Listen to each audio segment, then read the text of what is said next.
Hallelujah. सबको जय मसीह की, विशेष करके जो अपने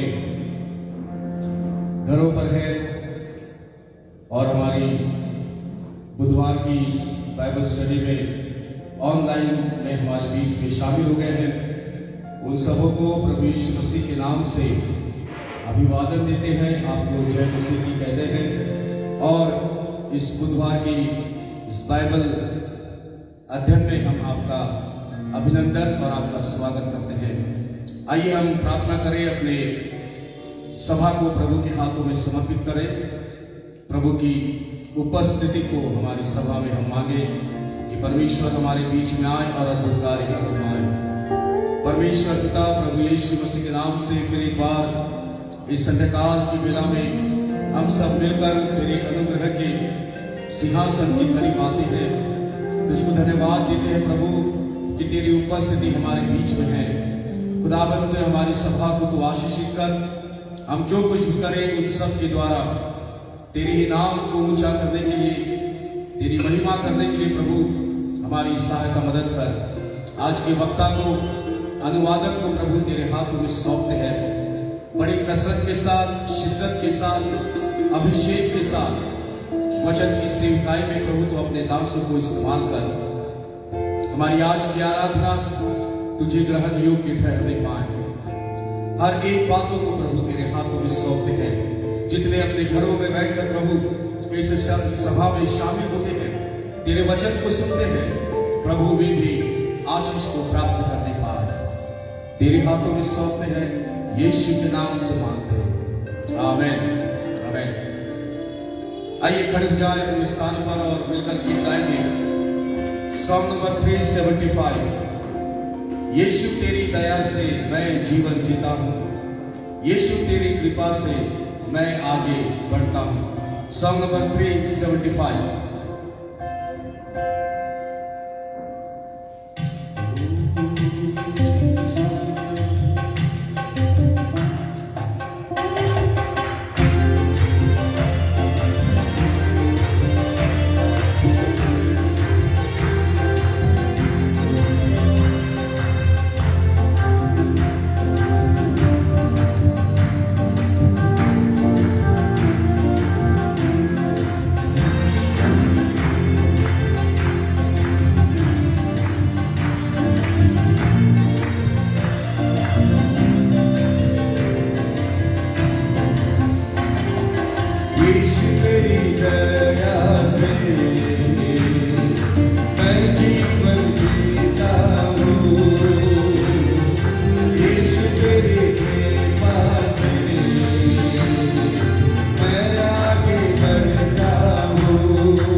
सिखाया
अपने मन को तैयार करें। हम बाइबल अध्ययन में जा रहे हैं और हमारे बीच में रेवरेंड जिलियन है जो आज रोमन की पत्री से हमारे बीच में प्रभु के वचन को हमारे मध्य में बांटेंगे और उसका अनुवाद पास्टर निखिल करने जा रहे हैं। तो आइए इन दोनों दासों का बड़े तालियों के साथ हम इस मंच पे स्वागत करें।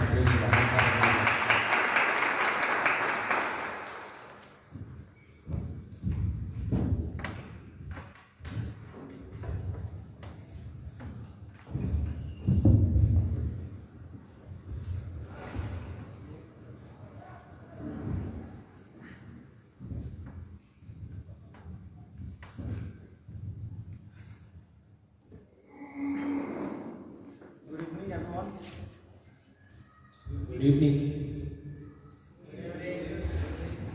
I'm thrilled and honored to be standing here and sharing this word. और सचमुच यहाँ पर प्रभु के वचन को बांटने के लिए जब मैं खड़ा हूँ बहुत ही रोमांचित और आनंद महसूस कर रहा हूँ। I truly consider this platform an immense opportunity for me to mature myself in Christ. और मैं धन्यवाद करता हूँ इस समय के लिए, इस मंच के लिए कि अपने आप को प्रभु यीशु मसीह में परिपक्व करने के लिए एक बहुत ही अद्भुत मेरे लिए अवसर है। For which I give thanks to God. और इसके लिए मैं परमेश्वर को धन्यवाद देता हूँ। I also thank our President Dr. Matthew K. Thomas और साथ में हमारे प्रेसिडेंट डॉक्टर मैथ्यू थॉमस का मैं धन्यवाद करता हूँ for giving me this privilege to serve here as a teaching faculty. जिन्होंने ये विशेष अधिकार मुझे दिया कि यहाँ पर एक शिक्षक के रूप में मैं सेवा कर सकूँ। Though he is not here with us currently, I convey my love and regard to him and also his family member. और भले ही यहाँ पर वो उपस्थित नहीं है हमारे बीच में, लेकिन उनको और उनके पूरे परिवार को अपने दिल की गहराई से मैं अभिवादन पहुँचाता हूँ। I believe that they are in the safe hands of God. और ये मेरी शुभकामना है कि परमेश्वर उन्हें सुरक्षित रखे। In the previous Bible study, और पहले के बाइबल अध्ययन में the preacher has explained from chapter 4 और प्रचारक ने 4थे अध्याय से हमें सिखाया, समझाया how a person becomes right with God.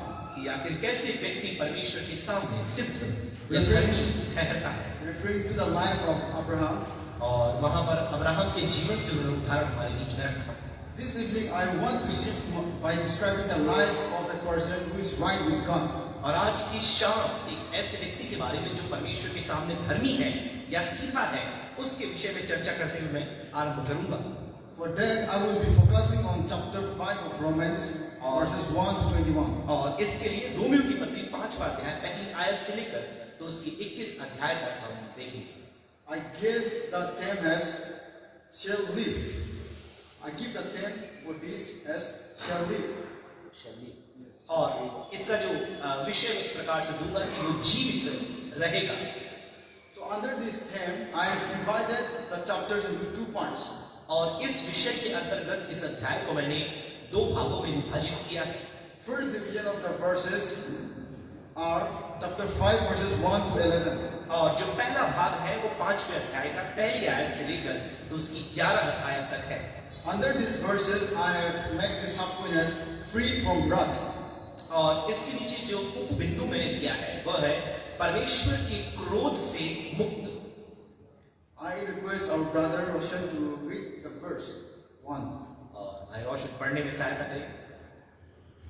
Therefore, since we have been justified by faith, we have peace with God through our Lord Jesus Christ.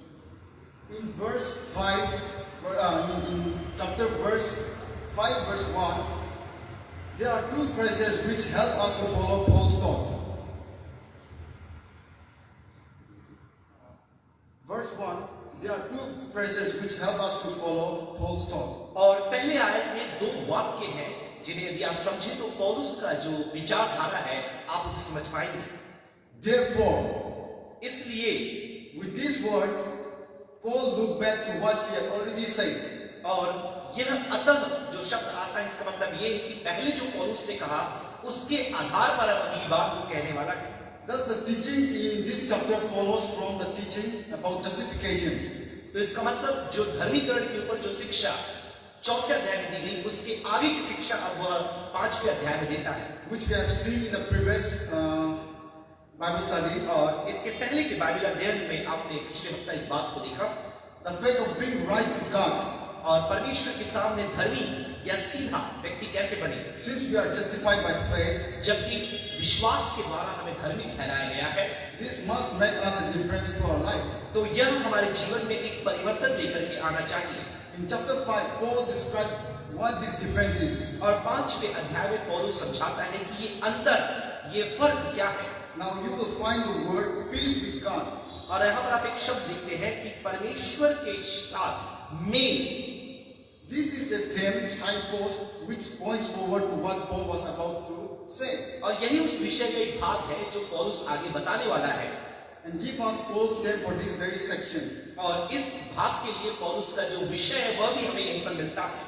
Now scholars have expressed this theme in three ways. और जो धर्म विज्ञानी है उस विषय को 3 अलग-अलग रीति से समझाते हैं। First one, पहला जो दृष्टिकोण है, the fruit of justification. और धर्मी ठहराए जाने का फल।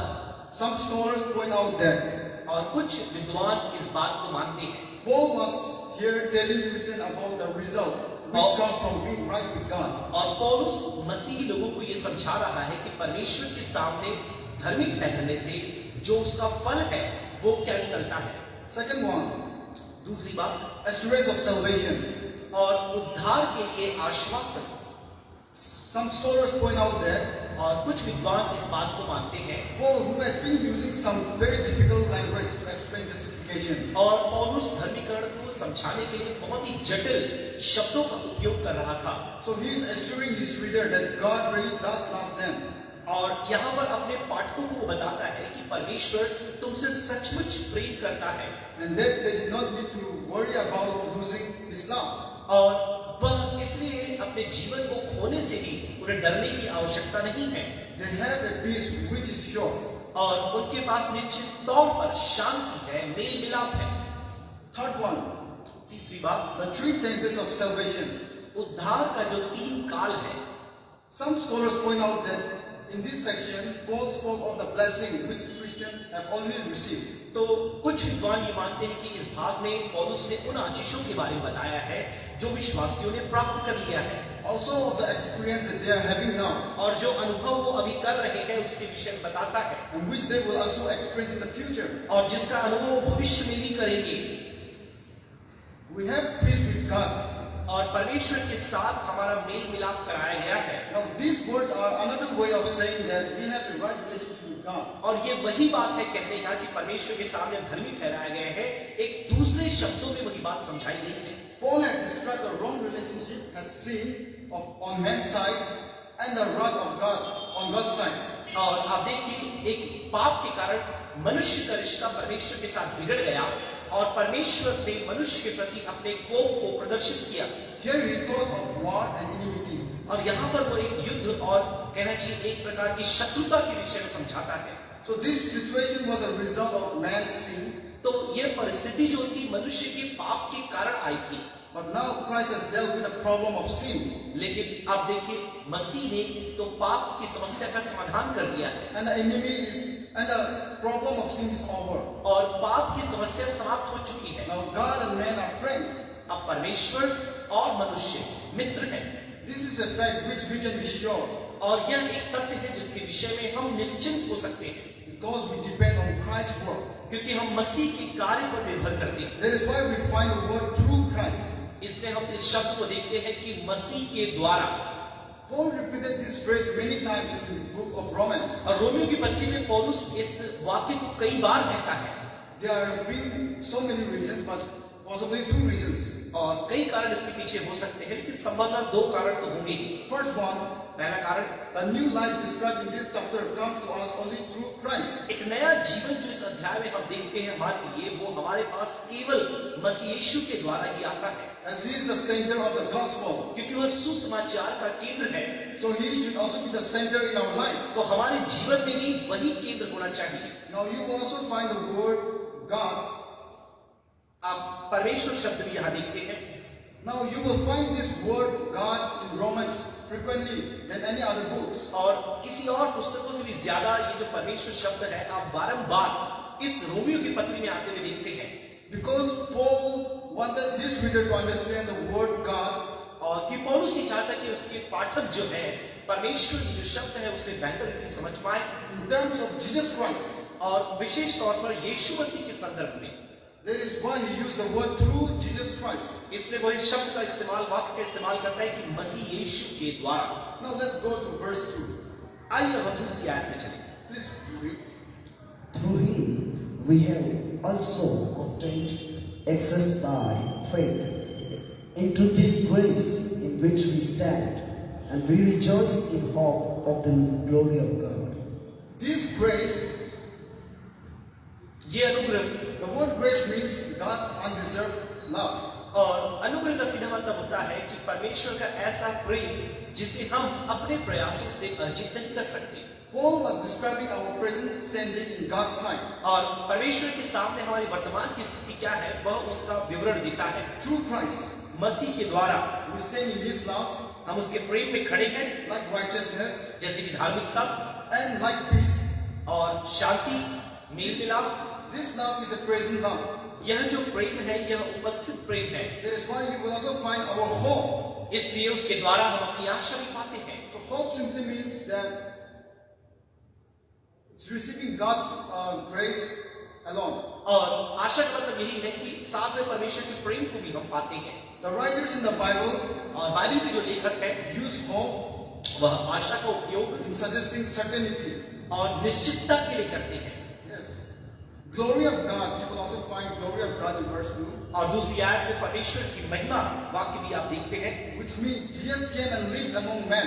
इसका मतलब प्रभु यीशु मसीह मनुष्यों के बीच में मनुष्य बनकर आया और रहा And enabled us to share His glory, और हमें सक्षम बनाया कि हम उसकी महिमा में सहभागी हो सके, which we have lost.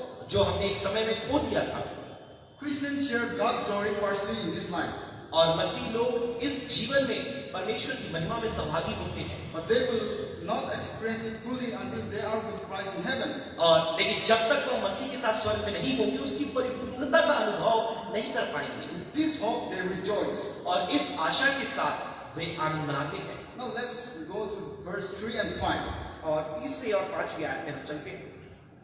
Not only that, but we rejoice in our sufferings, knowing that suffering produces endurance.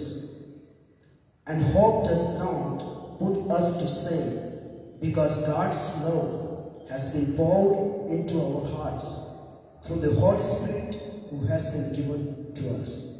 Okay, glory of God. We are done. परमेश्वर की महिमा हमने अध्ययन कर लिया उसका। Now we will see, we rejoice in suffering. और अब यहाँ लिखा है कि हम दुख में, क्लेश में आनंदित होते हैं। Now this seems to be very surprising. ये बहुत ही आश्चर्यजनक लगता है। There are 3 different ways of facing suffering. और दुख का सामना करने का 3 अलग-अलग तरीका है। First one, पहला, most people complain about suffering. बहुत से लोग इस दुख, परेशानी, क्लेश को लेकर शिकायत करते हैं। Second one, दूसरा तरीका, some people endure suffering bravely. कुछ लोग बड़े हिम्मत के साथ उस दुख में होकर जाते हैं। This is sometimes called being stoical. और इसे कई बार बिल्कुल स्टोइकल कहते हैं। The Stoics were a group of Greek and और Roman philosophers जो स्टोइक दर्शन शास्त्री थे या उस दर्शन पर विश्वास करते थे, who refused to be affected by joy or by sorrow. वो ये मानते थे कि ना ही आनंद और ना ही दुख, इन दोनों का प्रभाव उन पर नहीं पड़ना चाहिए। So many people admired them. तो बहुत से लोग ने उनकी सराहना की। So that is the second way of understanding suffering. तो यह दुख को समझने का दूसरा तरीका The है। third one, तीसरा तरीका, Christian. मसीही लोग, However, according to Paul, और जैसे भी है पौलुस के अनुसार, do not simply endure suffering. और तुम यूं ही दुख से होकर मत जाओ, उसे सहन मत करो, They can actually rejoice in it. लेकिन तुम उस क्लेश में, दुख में आनंदित हो जाओ। Paul gave the reason for this और पौलुस ने इसके लिए कारण दिया। in verses 3 to 5, और तीसरे आयत से लेकर 5वीं आयत तक where he said that suffering produces good fruits, वहां पर ये कहता है कि दुख जो है अच्छे फल तुम्हारे अंदर उत्पन्न करता है। such as जैसे 1. पहला, endurance. और वह तुम्हारे अंदर धीरज उत्पन्न करता है। This word means that इस शब्द का मतलब है in spite of suffering, और दुख के बावजूद, we go on without disappearing. और हम इस धीरज के द्वारा उसमें से होकर चले जाते हैं। Now this idea occurs in Romans chapter 2 verse 7. और रोमी 2 अध्याय उसकी 7वीं आयत में ये बात देखते हैं। So a very good English translation will say constancy. और एक अच्छे अंग्रेजी के अनुवाद में यदि आप देखेंगे तो स्थिर बना रहना या निरंतर उसमें चलते रहना। And the second point, और दूसरा बिंदु है that is character. जो है चरित्र। This word has the idea of testing something to see whether it is true. और इस शब्द का मतलब यह है कि किसी चीज की जांच करना और पता लगाना कि ये सच्चा है या नहीं। If it passes the test, यदि उस जांच को वो पूरा कर लेता है it is proved or approved. और फिर उसके बाद वह प्रमाणित होता है। So character here means approvedness. तो इसका मतलब चरित्र का मतलब यहाँ पर कि तुम प्रमाणित हो। But there is no suitable English translation of it. लेकिन इसके लिए कोई उचित अंग्रेजी का अनुवाद नहीं है। So to find this idea more better, the ideas we can find in James chapter 1 verse 3, तो याकूब 1:3 में यही विचार और भी स्पष्टता से व्यक्त किया गया है, which says, "Blessed are those who goes under trial." जहाँ पर लिखा है धन्य वे जो क्लेश से होकर जाते हैं। Yes, and the third point, और तीसरा बिंदु hope. Asha. As a result of this experience, और इन सारे अनुभव के परिणाम स्वरूप we get more confidence for the future. हम भविष्य के लिए और ज्यादा हिम्मत और भरोसा प्राप्त करते हैं। Having passed the test, और इस जांच को पूरा करने के पश्चात we can be confident of coming successful through the further suffering. और भी अधिक दुख से सफलतापूर्वक उसे निकलने में हम अपने आप में हिम्मत और भरोसा प्राप्त करते हैं। And the last point, that is, does not disappoint us. और अंतिम बात जो है जिससे हमें निराशा नहीं होती। Paul meant that our hope is not in vain. और पौलुस कहता है कि हमारी जो आशा है वो व्यर्थ नहीं है। We can be sure of final success और हम अंतिम में आने वाले सफलता के विषय में निश्चित हो सकते हैं, because all this works in our life for good. क्योंकि ये सारे काम जो जीवन में चल रहे हैं वो हमारी भलाई के लिए हैं। Although we can alone be defeated by our trouble, तो चाहे तो हम खुद इन तमाम मुश्किलों के कारण अपने जीवन में पराजय का सामना कर सकते हैं, God cannot be defeated. लेकिन परमेश्वर पराजित नहीं होता। Many people who are not Christians बहुत से लोग जो मसीही नहीं है can derive benefits from suffering, वे लोग दुख के द्वारा कई लाभ अपने लिए निकालते हैं, but only Christians can truly say, लेकिन केवल मसीही लोग सच्चे रूप से कह सकते हैं hope does not disappoint us. और आशा हमें निराशा में नहीं लाती, नहीं हमें लज्जा करने के लिए मजबूर करती है। And in this respect, they are different from anyone else in the world. और इस संदर्भ में वो दुनिया की तमाम बातों से भिन्न है। All these steps are very much like those which an athlete follows. और ये देख सकते जितने चरण है अपने आप में बहुत महत्वपूर्ण है जो अन्य दर्शन शास्त्र के लोग मानते हैं।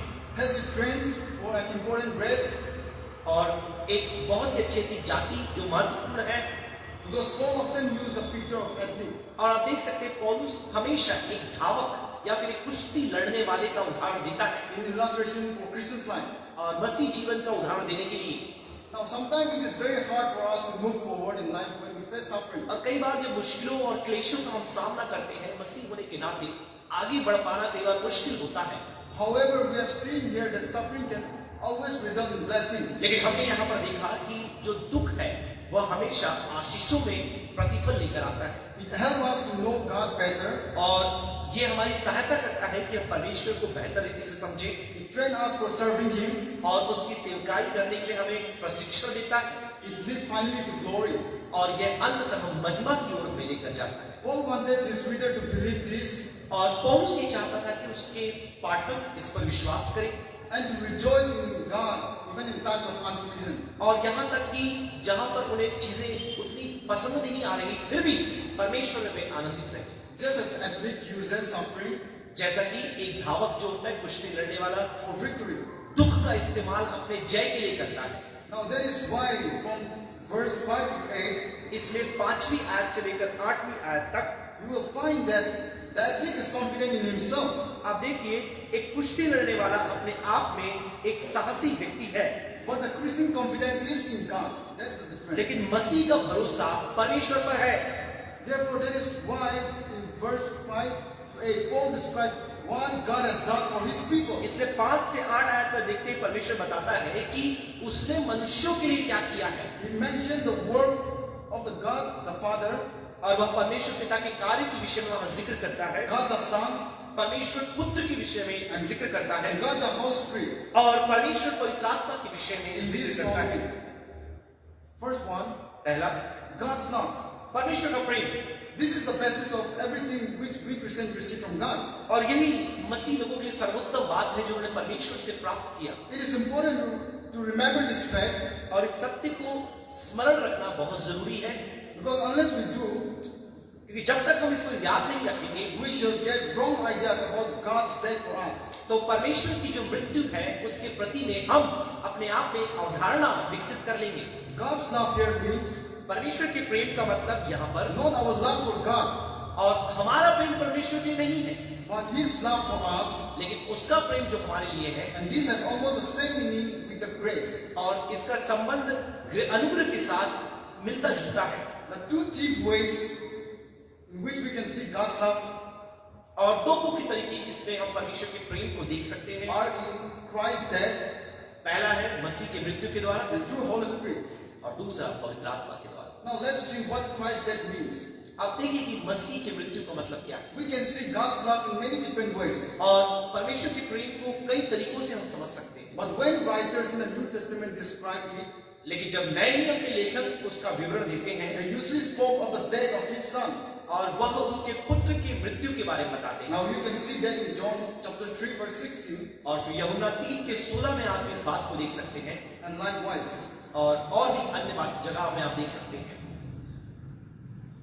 Second point, दूसरा बिंदु, while we were yet helpless, और जब हम आशाहीन थे, what do you mean by this?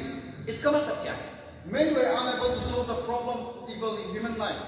और मनुष्य मानव जगत में पाए जाने वाले बुराई का समाधान नहीं कर पा रहा था। They could not change their ways वो अपने मार्गों को नहीं बदल पा and रहे could थे, not return to God. वह परमेश्वर के पास नहीं जा पा रहे थे। All were defeated by the power of sin. ये सभी पाप के कारण पराजित हो गए थे। That is why we will find that God came in the right time. इसलिए आप देखिए सही समय पर परमेश्वर आया Christ's death was not an accident. और प्रभु यीशु मसीह की मृत्यु कोई दुर्घटना नहीं थी, It happened at the chosen time of God. और परमेश्वर के चुने हुए समय में ये घटित हुआ। It was a particular suitable time because, और ये बहुत ही उचित एक समय था, क्योंकि first point, पहला बिंदु, it was a time of human need. यह मनुष्य की आवश्यकता के समय हुआ। Second one, it was दूसरा, a time of opportunity. यह एक अवसर का समय था।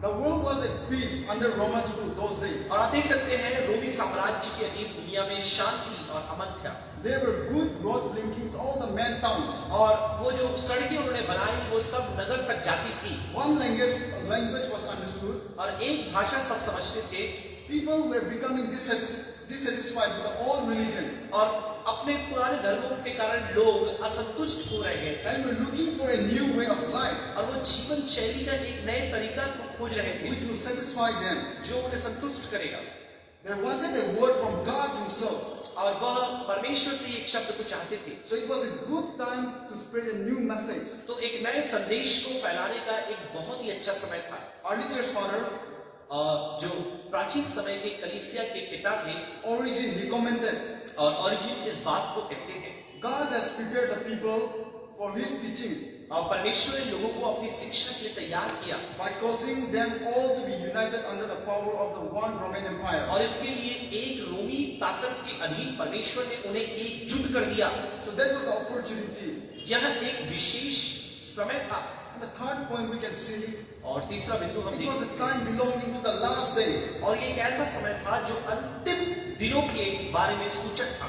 Paul thought that the new age, और पौलुस ने ये सोचा कि जो नव युग है, which the Jews was expecting, जो यहूदी लोग अपेक्षा कर रहे the थे, day of the Lord, परमेश्वर का दिन, had now come with Christ. और अब मसीह के साथ आ गया है। Writer in the New Testament often called this new age और नए नियम के लेखक इस नव युग को the last days अंतिम दिन के विषय में कहते हैं, because gospel brings to an end of the all living.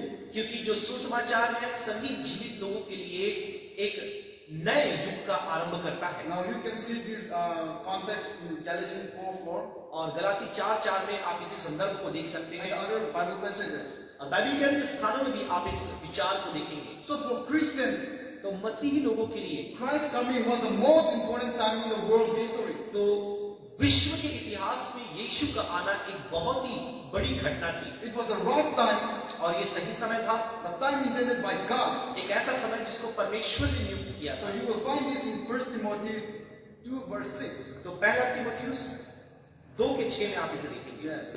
And the third point, और तीसरा बिंदु, for the ungodly, अभक्तों के लिए Paul used the following words पौलुस इन शब्दों का इस्तेमाल to करता describe those whom Christ loved and died for. है और जिनके लिए मसीह मरा और उसे प्रेम किया। Ungodly, अभक्त, sinners, पापी, enemies. शत्रु, Human beings do not love those who oppose them. और जो लोग मनुष्यों का विरोध करते हैं वह उनसे प्रेम नहीं करते। When we love people, जब हम लोगों से प्रेम करते we हैं usually love them because they have some attraction or some benefits to get. तो हम इसलिए उनसे प्रेम करते हैं कि कुछ आकर्षण होता है या कुछ फायदा हम उनका उठा सकते हैं। But God's love is different. लेकिन परमेश्वर का प्रेम बहुत ही अलग है।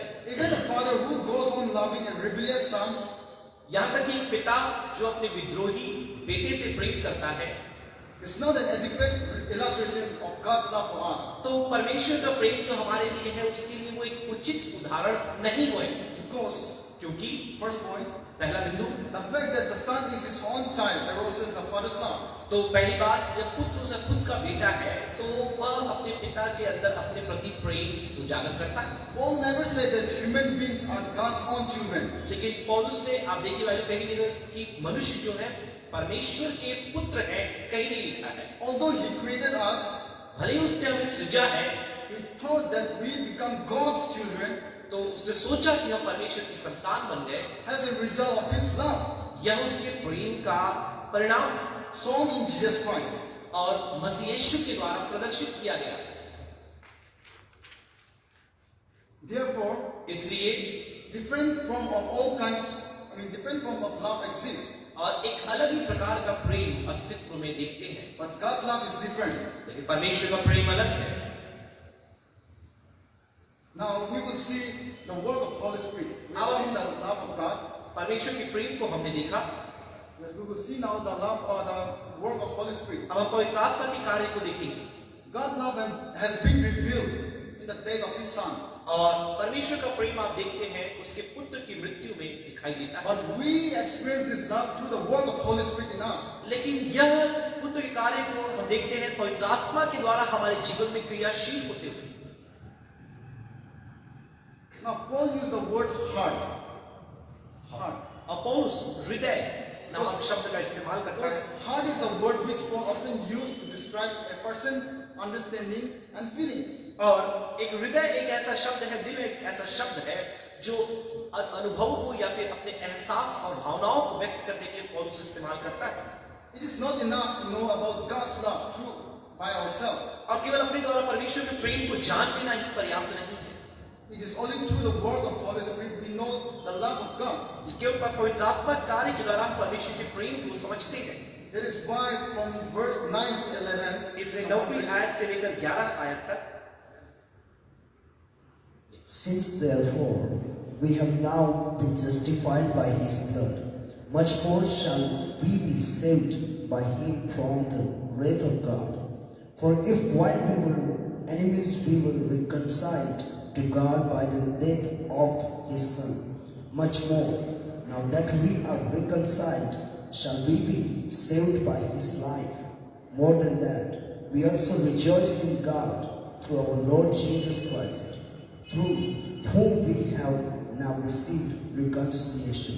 yes, having pointed out two important facts about God's love, परमेश्वर के प्रेम के विषय में दो महत्वपूर्ण बातों को रखने के पश्चात, where God's love has been most clearly seen, जहां हम देखते हैं परमेश्वर का प्रेम स्पष्ट रूप से दिखाई देता है and the character of those whom God loves, और उनका चरित्र जिसे परमेश्वर प्रेम करता है, Paul then went on to describe how great is God's love. और फिर पौलुस समझाता है कि परमेश्वर का प्रेम कितना महान है। He did this by means of a contrast between what God has already done. Yes, he did this by means of contrast between how God has already done and what he's going to do. और जो परमेश्वर ने कर दिया और वो जो करने वाला है उसके बीच के अंतर को बताते हुए वो उसका व्याख्यान करता है। Paul's aim was to help Christians to be sure that if they belong to God now, they will be His forever. और पौलुस का उद्देश्य ये है कि मसीह लोग ये समझ लें कि यदि आज वो उसके अपने हैं या उसे कहते हैं या अपनाते हैं, वो हमेशा हमेशा के लिए उसके अपने हो जाएंगे। That is why in verse 10 and 11 we will find the word reconciliation. इसलिए 10 और 11 आयत में आप देख सकते हैं मेल मिलाप शब्द वहां पर आता है। The word reconcile और मेल करना जो शब्द है means to bring two people or group together दो दल के लोगों को एक साथ लाना in a state of peace. और शांति की स्थिति में उन्हें लाकर खड़ा करना। God reconciled us to himself when he justified us through the death of Christ. जब मसीह की मृत्यु के द्वारा परमेश्वर ने हमें धर्मी ठहराया, उसने हमें अपने साथ मेल मिलाप कराया। A story which Jesus told एक कहानी जो यीशु ने बताई can help us to understand this concept better, और इस विचार को बेहतर रीति से समझने के लिए वो कहानी हमारी मदद करेगी। which you will find in Matthew chapter 5 verse 23 to 24. मत्ती 5:23 से लेकर 25 में आप देखेंगे उस उदाहरण को। A man is going to worship और एक व्यक्ति आराधना के लिए जा रहा है when he remembers that he has wronged his brother. और फिर उसको याद आता है कि उसने अपने भाई के साथ गलत किया है।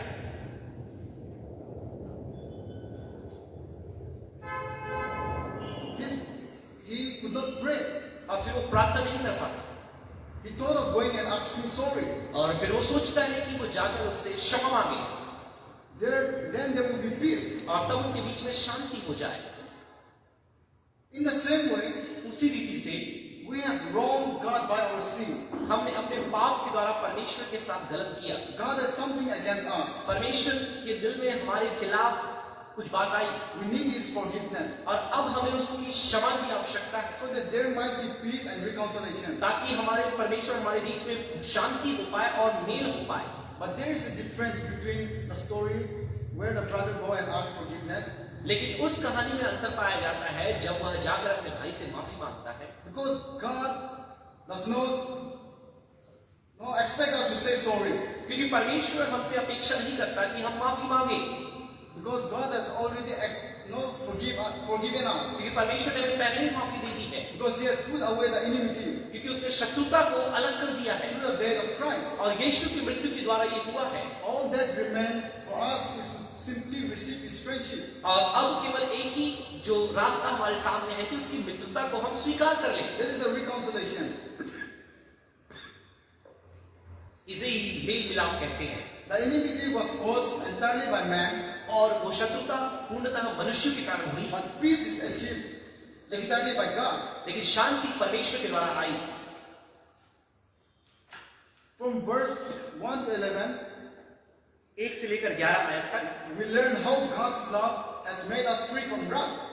हमने देखा है कैसे परमेश्वर का प्रेम हमें उसके कोप से बचाता है। This reconciliation is not only helpful when we die, यह मेल मिलाप केवल तभी महत्वपूर्ण नहीं है जब हम मरेंगे, it touches our present life too. यह हमें वर्तमान के जीवन को भी स्पर्श करता है। God is forever done dealing with believers on the basis of wrath, और देखिए जो क्रोध है परमेश्वर का हमेशा के लिए शांत हो गया है, because He loves us unconditionally. क्योंकि वह हमसे बेशर्तिया प्रेम करता है। Now let us see the second division of the verse. आइए अब इस भाग का, इस अध्याय का दूसरा भाग हम देखें, From verses 12 to 21. और 12 से लेकर 21 आयत तक। For that I have given this subpoint as the two families. और उसका मैंने उप बिंदु इस प्रकार से दिया है कि दो प्रकार के परिवार।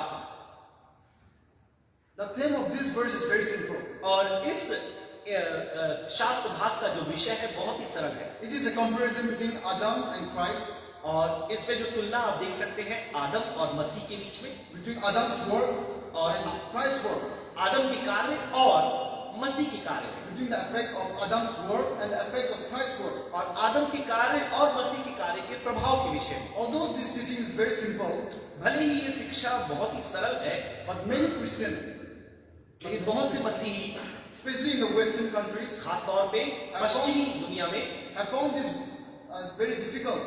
इसे बहुत ही मुश्किल पाते हैं। They tend to think that human race has a collection of separate individuals who have no little relationship with one another. और वो ये मानते हैं कि जो मानव जाति है अपने आप में कई विभिन्न व्यक्तियों से मिलकर बनी है जिनके मध्य में कोई समानता नहीं है।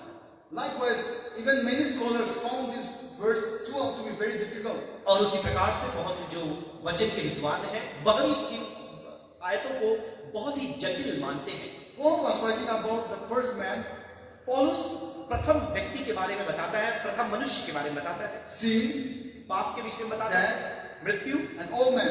और पुराने मनुष्य के बारे में बताता है। Before we go on to consider what old man, और इससे पहले कि हम समझे कि पौलुस का अर्थ क्या था, it will be helpful to consider some examples. तो ये अच्छा होगा कि हम कुछ उदाहरण मिलकर देखें What other people also think about this subject. जो दूसरे लोग भी इस विषय के बारे में क्या सोचते हैं। Let's see the African traditional thought. आइए हम जो अफ्रीका के पारंपरिक विचारधारा है उसे हम देखें। The first man. पहला मनुष्य, So most of the tribal groups tell their story about the first man. और अधिकतर जो जनजाति है वहाँ की, वह एक आदिवासी व्यक्ति के विषय में सोचती है। For example, Bangada उदाहरण के लिए बांगदा, called that first person as Kintu. और पहले मनुष्य को वह किंतु कहते हैं। They say that it was created by God and received life from God. वो ये कहते हैं कि परमेश्वर के द्वारा व्यक्ति सृजा गया और परमेश्वर से उसने जीवन पाया। The Yoruba और Yoruba, says he gave men their laws and family customs. और वो बोलते हैं कि परमेश्वर ने व्यवस्था दिया और पारिवारिक जो शैली है वह परमेश्वर से उन्हें प्राप्त हुई। Now when it comes to all men, जब यह पुराने मनुष्य या पुराने व्यक्ति के विषय में आती है बात, men received life from the first man और मनुष्य ने, मानव जाति ने पहले मनुष्य से जीवन को पाया through their ancestors. और उनके प्राचीन पूर्वजों के द्वारा। Therefore, all who belong to the community, इसलिए जितने लोग उस समाज के हैं, both dead and living, और जो मर गए और जो जीवित है दोनों, belong to one another. वो एक दूसरे के हैं। People must respect the community इसलिए लोगों को समाज का सम्मान करना है and preserve its custom और उसकी परंपरा मान्यताओं को सुरक्षित रखना है and handed down from the first man. और फिर ये सारी चीजें उस पहले मनुष्य से आ रही है। Those who act differently जो लोग अलग रीति से व्यवहार or करते try हैं to change these things और जो कोशिश करते हैं इन बातों को बदलने का, are disowned by the community. और उन्हें इसे समाज से उन्हें बेदखल कर दिया जाता Because है, one person's action can affect the whole community. क्योंकि एक व्यक्ति का जो कार्य है उससे पूरे समाज पर प्रभाव पड़ सकता है। Now when it comes to sin, जब पाप की बात हम करते हैं, some tribal people believe human being has some way offended God. और कुछ आदिवासी लोग इस बात को मानते हैं कि किसी न किसी रीति से मनुष्यों ने परमेश्वर को नाराज किया है And this has spoiled the relationship between God and human. और इससे परमेश्वर और मनुष्य के बीच का रिश्ता टूट गया है। That is why there is a problem between God and man. इसलिए मनुष्य और परमेश्वर के बीच में समस्या है। Now likewise, when it comes the concept of death, इसलिए जो मृत्यु का विचार आता है, men were not actually, they believe that men were not originally intended to die. और वो ये मानते थे कि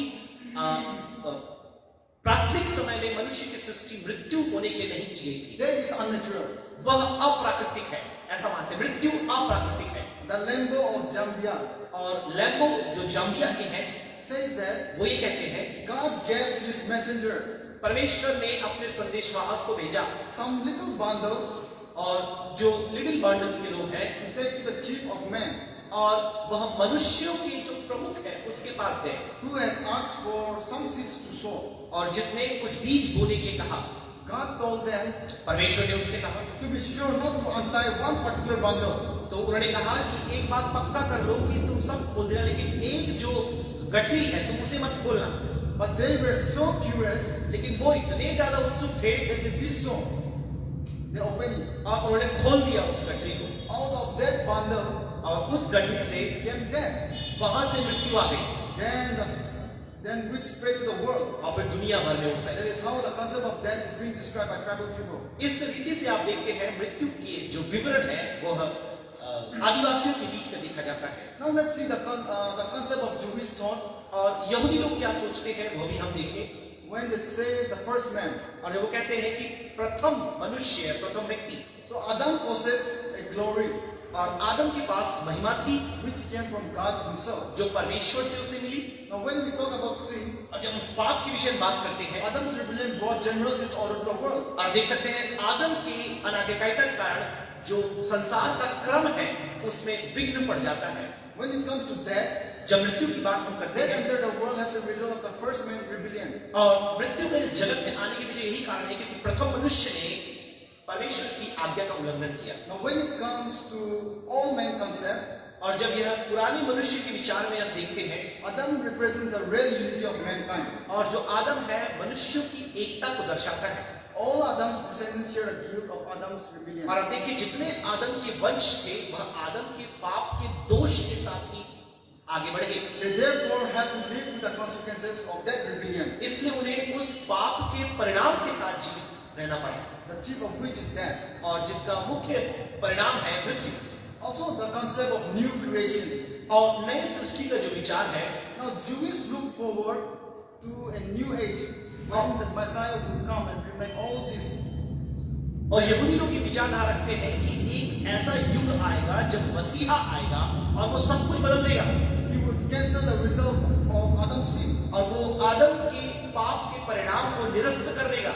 These Jewish ideas are very similar to the traditional idea of Africa. और आप देखिए यहूदियों का जो ये विचार है वो अफ्रीका के लोगों के विचार से बहुत मिलता जुलता है। They are the background of Paul's teaching in verse 12 to 14, और देखिए 12 आयत से लेकर 14 आयत तक पौलुस की शिक्षा की पृष्ठभूमि यही है, which maybe someone has followed. और कई लोगों ने हो सकता है इसका अनुकरण किया हो। Adam received God's command, और आदम ने परमेश्वर की आज्ञा को पाया, broke it, तोड़ दिया, and died. मर गया। At that time, और उस समय death entered the world और इस जगत में मृत्यु आ गई, and reigned not only over Adam's but over all. और ना केवल आदम के ऊपर प्रभुता की परंतु समस्त मानव जाति के ऊपर प्रभुता की। Now the people who lived between Adam and Moses अब वे सारे लोग जो आदम और मूसा के मध्य जीवन व्यतीत किए, do not be counted as sinners उन्हें पापी नहीं कहा जा सकता, because they had not received any particular comment क्योंकि उन्हें कोई भी आज्ञा नहीं मिली थी or law या कोई व्यवस्था नहीं मिली थी from God परमेश्वर से, as Adam had.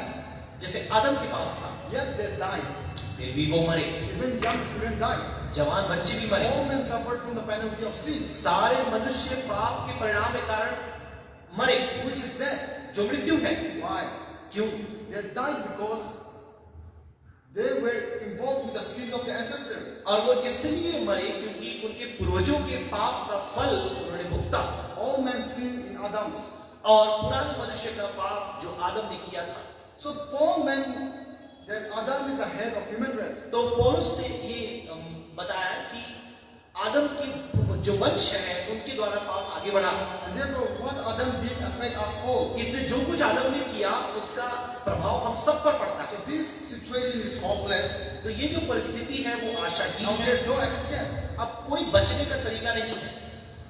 That is why in verse 14 Paul said that too is like a king over us. और इसलिए आप देखिए 14 आयत में कहता है कि मृत्यु ने सबके ऊपर राज्य किया। This is true in two ways. यह दो बातों से आप देख सकते हैं यह सत्य है। First one, पहला, man's life is always followed by death. आप देखिए मनुष्य के जीवन में हमेशा अंत में मृत्यु हो जाती है। Second, men have lost their life of fellowship with God. दूसरा, मनुष्य ने परमेश्वर संगति को खो दिया है, तोड़ दिया है। Now the word death indicates a wrong relationship with God. और मृत्यु का जो मतलब है परमेश्वर के साथ रिश्ता मनुष्य का बिगड़ गया है। Unless we are set right with God, जब तक हम परमेश्वर के सामने धर्मी नहीं बनेंगे, this wrong relationship will last forever. और यह जो बिगड़ा हुआ रिश्ता है ऐसा ही बिगड़ा रहेगा। This state is called second death, इसे हम कहते हैं दूसरी मृत्यु, which we can find in the book of Revelation. जिसे हम प्रकाशित वाक्य में देख सकते हैं। Now coming to verse 15 to 21, और 15 से 20 आयत में जब हम आते हैं, we can find there is hope हम देखते हैं यहाँ पर एक आशा है in the one which is yet to come. और उसमें जो आने वाला है। Paul did not want to discuss at length the question of Adam. और आदम का जो स्थिति था उस पर पौलुस प्रश्न नहीं उठाना He चाहता, wanted to write about Christ वह मसीह के बारे में लिखना चाहता by describing Adam as a type और इस बात को समझाता है कि आदम एक प्रकार का पहला मनुष्य है। also that Christ is far greater and more important than Adam. और फिर वो तुलना करता है कि मसीह उस पहले आदम से बहुत महान है और उससे बेहतर है। In these verses, Paul emphasized that Christ इन आयतों में पौलुस इस बात पर जोर देता है is a true man कि मसीह सच्चा मनुष्य है who lived as God intended man should live. और वो वैसा ही जीवन जिया जैसा परमेश्वर अपेक्षा करता है। Rescue us from the ruin उसने हमें नाश से बचाया into which Adam has led us. और जिसमें हमें आदम ने लाया था। Although there is no hope at all, और भले ही कोई आशा हमारे लिए नहीं है, from the human point of view, मनुष्य के दृष्टिकोण से God has sent a second man परमेश्वर ने दूसरे मनुष्य को भेजा to be obedient, कि वो आज्ञाकारी बने, where the first man was disobedient. जहां पहला मनुष्य अनाज्ञाकारी था। When Paul started to write verse 12, जब पौलुस 12 आयत को लिख रहा था he was thinking of how Christ's work is like Adam's. और फिर उसने ये सोच रहा था कि कैसे मसीह का कार्य आदम के समान कैसे है। But when he got to verse 15, लेकिन जब वो 15 आयत में आया, he said that in fact what Christ did is far greater than what Adam's did. वो कहता है कि जो कुछ मसीह ने किया वो आदम के कार्य से बहुत महान और बड़ा है। That is why in verse 18 to 19, इसलिए 18 आयत से लेकर 19 आयत तक Paul showed how Adam and Christ are alike. तो पौलुस ने देखें कैसे आदम और मसीह एक समान है। These two verses are easy to understand और ये दो आयतें समझने में बहुत ही सरल है and are a guide to the meaning of the whole section. और पूरे इस भाग को समझने के लिए एक मार्गदर्शक है। They show that there are two great families of man, वहां पर ये बताते हैं कि मनुष्य का दो बड़ा परिवार है, Adam's family and Christ's family. आदम का परिवार और मसीह का परिवार। We are all in Adam's family by nature, और स्वभाव के द्वारा हम सभी आदम के परिवार के हैं sharing his guilt और उसके दोष में सहभागी हैं and his condemnation by God. और उसके दंड के भी सहभागी हैं जो परमेश्वर के द्वारा आया। But Christ's new family लेकिन मसीह का नया परिवार is one of grace, जो अनुग्रह का है and those who are in it और जो लोग उसमें हैं share Christ's obedience वह मसीह की आज्ञाकारिता में सहभागी होते हैं and have a new standing with God. और फिर परमेश्वर के साथ नया रिश्ता वो कायम करते हैं। At this point, और इस समय in verse 20 to 21, 20 से लेकर 21 आयत में it was necessary for Paul to say something about the law, और पौलुस के लिए महत्वपूर्ण था कि व्यवस्था के बारे में कुछ बात बताए on which most of the Jewish relied, और जिसमें अधिकतर यहूदी आश्रित, because any Jewish readers who would have heard about this teaching और कोई भी यहूदी जिसने शिक्षा के बारे में उसने सुना होता would object this. और वह इसका विरोध करता Speaking about Adam and Christ, कि आदम और मसीह के बारे में बात कर रहे हैं, because Paul seems to have forgotten the most important person of all. क्योंकि पौलुस ऐसा लगता था उन्हें पढ़ने के बाद कि एक महत्वपूर्ण व्यक्ति को भूल गया है, Moses, Musa, who brought God's law जिसने परमेश्वर की व्यवस्था को लाया in order to lead us Jews to God. और उद्देश्य यही था कि यहूदी लोगों को परमेश्वर के साथ मिला पाए। But Paul replied लेकिन पौलुस प्रत्युत्तर देता है that the law could not itself make people good. क्योंकि व्यवस्था अपने आप लोगों को भला नहीं बना पाई, It could only show how bad we are. ये केवल यही प्रतीक दिखाया है कि हम कितने बुरे हैं। The law has two effects.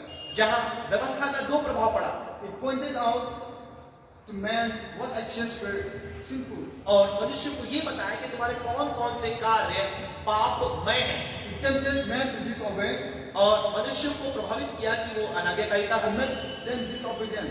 और उन्हें परमेश्वर के प्रति अनाज्ञाकारी बनाया। But however, many commands God gives बहुत सी आज्ञाएं जो परमेश्वर ने दी, and how much people will sin. तो कितना लोग पाप करेंगे। Christ's work is greater than all. मसीह का वर्क सबसे महान है। By using the word came in, के इन मतलब आने का जो शब्द है उसका इस्तेमाल करते हुए, Paul meant that the law was not as important as the Jewish thought it was. और पौलुस ये बताया कि व्यवस्था जो यहूदी लोग विचार में रखते हैं वह बीच में आ गए, The law always leads to sin, क्योंकि व्यवस्था हमेशा पाप की ओर लेकर जाता है which leads to death. और जो मृत्यु जिससे आती है That is wrong relationship यह गलत रिश्ता है and wrath of God. और परमेश्वर का कोप वहां पर आता है। So grace brings righteousness, तो अनुग्रह धार्मिकता लेकर आता है which leads to life. जिससे जीवन आता है That is fellowship with God, और वही परमेश्वर के साथ संगति, peace with God. परमेश्वर के साथ शांति। Now to conclude, अब उसे पूर्ण करने के लिए let me narrate a short story. एक छोटी सी कहानी मैं आपको बताना चाहूंगा। This I have told to the students in one of my classes. और मेरी कक्षा में मैंने यह कहानी बताई है विद्यार्थियों को। There is a man of low income. और एक व्यक्ति है जो बहुत कम आय उसे मिलती है, कमाई बहुत कम है उसकी, In order to survive and buy bread for his children, और फिर भी अपने जीवन को व्यतीत करने के लिए, बच्चों का भरण पोषण करने के लिए he has to go and cross rock daily in the sun scorching. तो एकदम कड़कड़ाती धूप में उसे climb the rock, He has to cross the rock उसे चट्टान पत्थर उसे तोड़ना होता था। when the sun scorches. और जब धूप एकदम ज्यादा So he is चमक रही sweaty. थी He is sweaty and tired तो पसीना निकल रहा है, वो थक चुका है because he has been working for so long. क्योंकि लंबे समय से वो कार्य कर रहा था। That is why now he turned around इसलिए अब वो पलटता है and said in anger और गुस्से में कहता है to his friend, अपने मित्र से, we would not be suffering this much if Adam did not sin. तो वो कहता है कि अगर आदम पाप नहीं करता तो हम इतना दुख नहीं उठाते। And he keeps on beating the rock और फिर वो चट्टान को मारता है and said, because of Adam, और ये आदम के कारण हुआ, because of Adam, और ये आदम के कारण हुआ, we are suffering. हम दुख उठा रहे हैं। Now, similarly, some of us might be having this question. और हमारे अंदर में भी कुछ लोग ऐसे होंगे जिसके अंदर ये प्रश्न होगा, Is it right that individual people should suffer for someone else wrongdoing? तो क्या ये सही है या उचित है कि किसी और के गलती के कारण, पाप के कारण कुछ लोग दुख उठाएं या परेशान हो? This individual suffering is in fact a common human experience. तो ये जो व्यक्तिगत दुख है या क्लेश का अनुभव है, सभी मनुष्यों के जीवन में समान रूप से देखा जा सकता है। Thousands of children in the world starve and even die हजारों लाखों बच्चे भूख से मर जाते हैं और मृत्यु को प्राप्त कर लेते हैं, because of fathers spend money unnecessarily और पिता अनावश्यक रीति से पैसे खर्च कर देते हैं instead of buying good food. और भोजन लेने के बजाय गलत जगहों पर पैसे खर्च करते हैं। Now, we should not complain about God's dealing और परमेश्वर के बर्ताव के विषय में हम शिकायत नहीं कर सकते। with man मनुष्य under two heads or representatives और दो प्रतिनिधियों के मध्य में for two reasons. दो कारण से, First, पहला, no one can say, कोई भी नहीं कह सकता I do not deserve to suffer for Adam's sin, कि आदम के पाप के कारण मुझे दुख नहीं उठाना चाहिए, because no one is different from Adam. क्योंकि आदम से कोई भी अलग नहीं है। We are all in any case और किसी भी तरह से देखें तो हम सभी guilty because of our own sin. अपने खुद के पापों के कारण भी हम दोषी हैं। Secondly, दूसरा, God deals with us in exactly the same way when He set us right with Him. और जब परमेश्वर हमारे साथ व्यवहार करता है बिल्कुल वैसे ही करता है जब वह हमारे साथ एक धर्मी ठहराने के उस प्रणाली में लेकर जाता है। We receive the reward of someone else's obedience. हम किसी और की आज्ञाकारिता का प्रतिफल प्राप्त That is करते हैं, Christ. वह मसीह है। God could have left each of us और परमेश्वर हम में से किसी को भी छोड़ सकता था completely पूर्णतः to ourselves, हमारे खुद के हालत पर, but in that case, none of us would be confident और उस स्थिति में हम में से कोई भी इतना अपने अंदर भरोसा नहीं रख पाता of ever being right with Him. और कभी भी अपने प्रयासों से परमेश्वर के सामने धर्मी नहीं ठहर सकता। It is because of His grace यह तो केवल उसके अनुग्रह के कारण and love for us और हमारे प्रति जो उसका प्रेम है उसके कारण that He deals with us through two representatives. कि अपने साथ हमारे साथ वो दो प्रतिनिधियों के द्वारा बर्ताव करता है। In this way, इस रीति से anyone can be right with God through Jesus Christ. कोई भी मसीह के सामने यीशु के द्वारा धर्मी ठहर सकता है। However, a bad start in life we may have inherited from our family और पहले कितना भी बुरा हमने शुरुआत अपने परिवार में क्यों ना किया हो or circumstances, या अपनी परिस्थितियों के द्वारा क्यों ना किया हो, there is no difference in between us तो हमारे बीच में कोई भी अंतर and नहीं God's side. और परमेश्वर की दृष्टि में। In the word of commentator Robert Bowen, और रॉबर्ट बोवेन के शब्दों में यदि मैं कहूँ I shall read. और मैं पढ़ना चाहूंगा, The change in our life is a real one, हमारे जीवन में जो परिवर्तन आया है वह एक वास्तविक परिवर्तन है for we have become members of a new family कि हम एक नए परिवार के सदस्य बन गए हैं which has a completely different kind of life. और जिसमें एक पूर्णतः अलग प्रकार का जीवन है। We were in the family of the first man, हम पहले मनुष्य के परिवार में थे, Adam. Adam, We all know how he felt. और हम सब जानते हैं कैसे वो पाप में गिरा We share his failure. और उसके असफलता में हम सहभागी होते हैं और उसके परिणामों में सहभागी होते हैं। But Christ came to cancel लेकिन प्रभु यीशु मसीह ने आकर सब कुछ निरस्त कर दिया Adam's failure और आदम के असफलता को उसने हटा दिया and to start a new family. और एक नए परिवार का आरंभ किया। Unlike Adam, और आदम से अलग Christ obeyed God. और मसीह ने यीशु की, प्रभु यीशु मसीह ने परमेश्वर की आज्ञा मानी। Just as we shared in Adam's sin, और जिस प्रकार से हमने आदम के पाप में सहभागी so हुए, now we have been given a free share in Christ's obedience. अब हम मुफ्त में प्रभु यीशु मसीह की आज्ञाकारिता में भागी हुए। That means friendship with God and इसका true मतलब life. परमेश्वर के साथ मित्रता और एक सच्चा जीवन। I pray मैं ये प्रार्थना करता हूँ that as we delve together into the words of God कि हम परमेश्वर के वचन में this evening, आज की शाम बहुत सी बातों को सीखें, may we understand and feel the love and grace of God. होने पाए कि हम परमेश्वर के प्रेम और अनुग्रह से परिपूर्ण They live रहें, in our life प्रतिदिन हमारे जीवन में उन्नति करें and grow और उन्नति करते जाएं and enjoy the true life. और सच्चे जीवन का आनंद उठाएं, Because it is with Christ क्योंकि हम मसीह के द्वारा ही our होगा life is truly lived और हमारा जीवन पूर्णतः जिया जा सकता है and shall live forever. और अनादि काल तक हम जीवित रहेंगे। Amen. आमीन। Thank you. आइए अपने सिर को झुकाएं, हमने जो वचन सुना उसके प्रति अपने आप को समर्पित करते हुए आइए हम प्रार्थना करेंगे। पराक्रमी परमेश्वर, हम धन्यवाद करते हैं प्रभु तेरे अद्भुत वचन के लिए जो तेरे दास के द्वारा हम तक पहुंचाया गया प्रभु, कि हमारे गुनाहों का बोझ जो पिता परमेश्वर आदम के द्वारा हमारे ऊपर था वह मसीह यीशु ने उठा लिया, और जो तेरा क्रोध और कोप हमारे प्रति था वह अनुग्रह में परिणित हो गया। हम धन्यवाद करते हैं प्रभु यीशु मसीह के इस बलिदान के लिए पिता, जिसके कारण उसकी आज्ञाकारिता और धार्मिकता हमारे जीवन में डाल दी गई, और जो पाप का बोझ और मृत्यु का दंड हमारे जीवन में था वह हटा दिया गया। हम धन्यवाद करते हैं सुंदर तेरे वचन के लिए प्रभु, खासतौर पर तेरे दास रेवरेंड सिलियन के लिए प्रभु। तूने बहुत ऐसे आशीष दी जब इस कॉलेज में रह करके चर्च में और कक्षाओं में तेरी सेवा को करते हैं, शिक्षाओं को देते हैं, प्रचार करते हैं। तूने बहुत ऐसे आशीष दे पिता, उनके परिवार को आशीषित कर, उनकी सेवा को पिता परमेश्वर आशीषमय कर, उन्हें पाए जो उनकी जरूरतें हैं, आवश्यकताएं हैं प्रभु यीशु मसीह में सब पूरी होने पाए। जितने भी हमारे प्रिय विश्वासी ऑनलाइन इस सभा को देख रहे हैं, हर एक को तू आशीष कर, जितने हमारे विद्यार्थी हैं उनमें से हर एक को तू आशीष कर होने पाए। आज का वचन सबके लिए पिता परमेश्वर एक बड़े परिवर्तन का कारण होने पाए, ताकि पिता परमेश्वर हमारे जीवन में हम और भी अधिक आत्मिक उन्नति करते चले जाएं। हम धन्यवाद करते सुंदर आराधना के लिए तेरे दास पास्टर विल्सन को भी आशीष देना प्रभु, उनकी जरूरतों को तू पूरा करना। हम सारा आदर मान सम्मान तुझे देते हुए प्रार्थना उद्धार करता प्रभु यीशु मसीह के नाम से मांगते हैं पिता, सुन और दया से कबूल कर। अब परमेश्वर पिता का प्रेम, प्रभु यीशु मसीह का अनुग्रह, पवित्र आत्मा की संगति और सभागिता हम समूह के साथ प्रभु यीशु मसीह की दोबारा आगमन तक होती रहे, सब मिलकर बोले आमीन। परमेश्वर आप सबको बहुत ऐसे आशीष दे, सबको जय मसीह।